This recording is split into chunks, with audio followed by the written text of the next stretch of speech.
Today we are going to show you the unboxing of one of the boxes in which we ship our products. The packaging is made up of a cardboard box, approved for the transport of dangerous goods. This box is marked with a unique code showing its homologation. The box has a label, according to CLP regulations, that identifies the product it contains, its hazard classification, as well as its batch and unit number to guarantee its traceability. When we open the box, we find a vacuum-sealed aluminum bag to preserve the product from the outside and guarantee its tightness.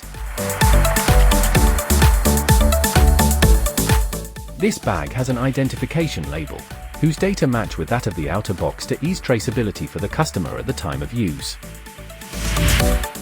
This special packaging guarantees the free flow state, even for long storage periods and external humidity conditions.